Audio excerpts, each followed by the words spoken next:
Persidangan. Tentu kata ini sudah tidak asing di telinga kalian. Tetapi, tahukah kalian proses persidangan yang ada di Indonesia? Halo semuanya, nama saya Jonathan Adi Nugroho selaku mahasiswa aktif Fakultas Hukum Universitas Diponegoro angkatan 2023 dengan NIM 11.123, 130 dan 360. Proses pemeriksaan acara persidangan diatur di dalam Kitab Undang-Undang Hukum Acara Pidana. Adapun 3 jenis pemeriksaan acara pidana. Yang pertama adalah pemeriksaan acara biasa, yang kedua adalah pemeriksaan acara singkat, dan yang ketiga adalah pemeriksaan acara cepat.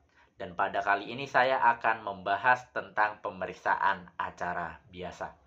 Apa itu pemeriksaan acara biasa?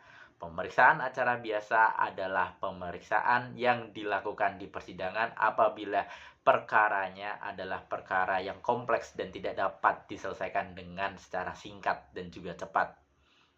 Pemeriksaan acara pidana biasa dilakukan oleh beberapa peran di dalam persidangan yang sebelumnya harus kita ketahui, yaitu ada hakim, jaksa, penuntut umum, pengacara, terdakwa, saksi, dan juga panitera. Hakim di sini berfungsi untuk mengadili dan memutus perkara secara adil.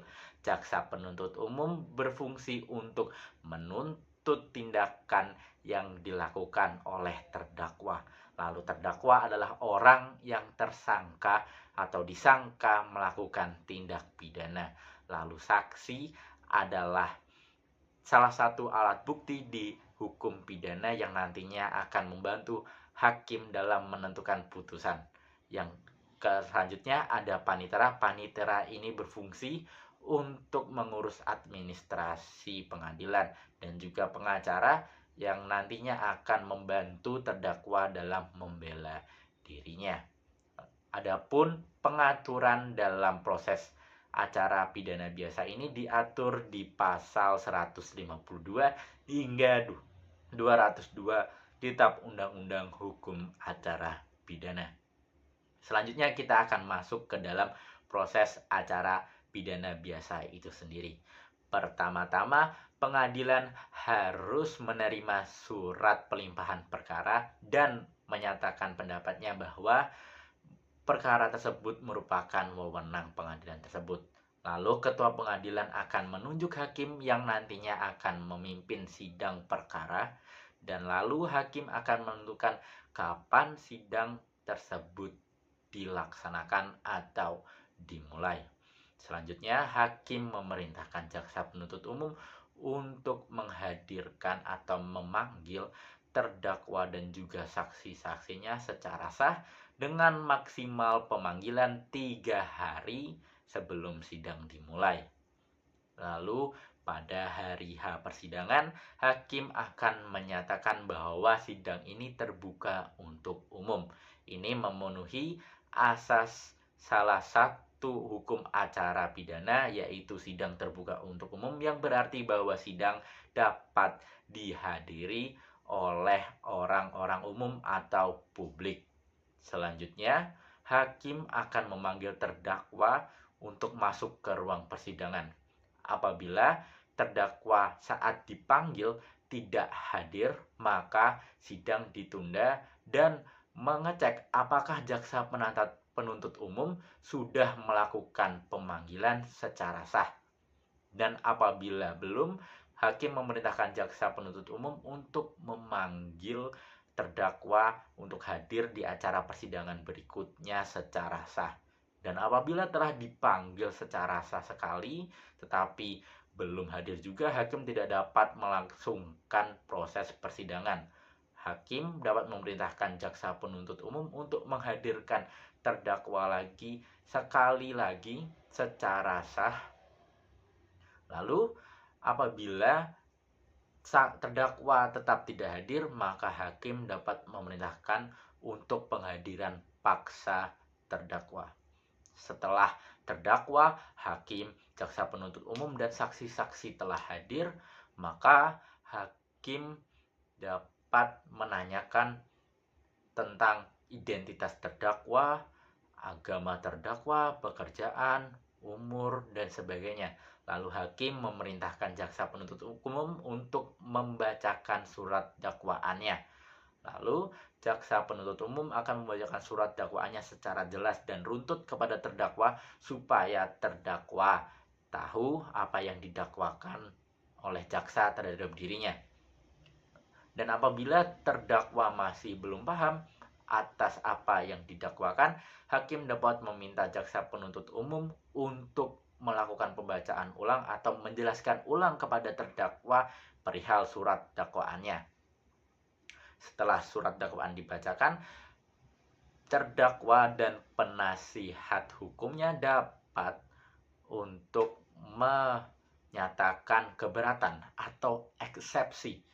Eksepsi ini dinyatakan oleh penasihat hukum dan juga terdakwa tentang hal-hal yang di luar pokok perkara, yang dimana contoh-contoh dari eksepsi adalah menyatakan bahwa dakwaan dari jaksa penuntut umum tidak memenuhi syarat material dan formil, ataupun pengadilan ini tidak berwenang dalam melaksanakan atau melakukan proses persidangan perkara yang dilakukan oleh terdakwa.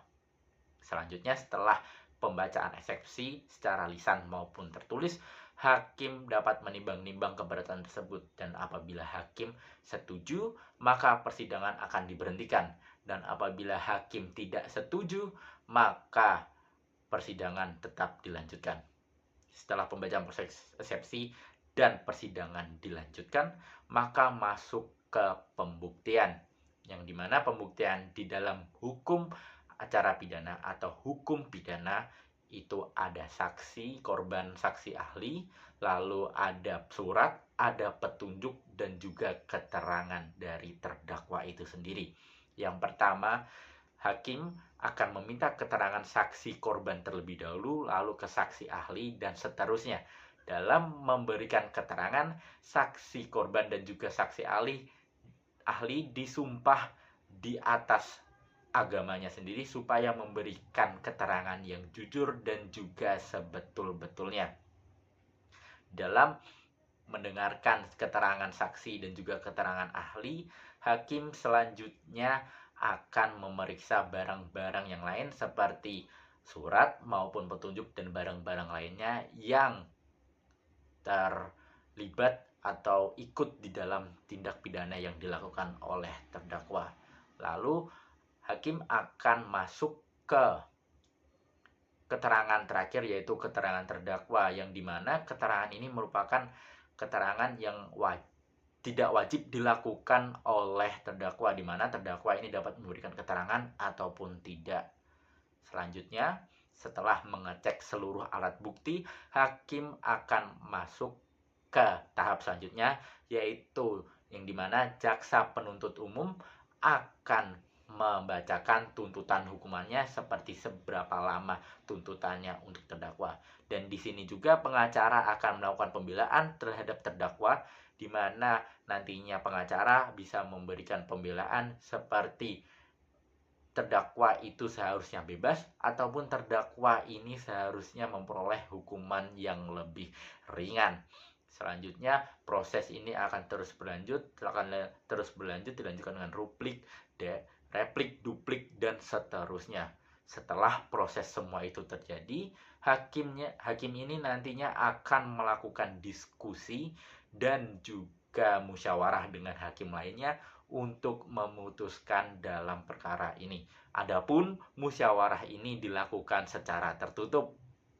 Selanjutnya, setelah melakukan musyawarah, hakim dapat melakukan putusan atau menyatakan putusannya dengan minimal 2 alat bukti sah dan juga keyakinan hakim. Putusan tersebut dapat berupa putusan bebas, putusan lepas dari tuntutan, dan juga putusan bersalah.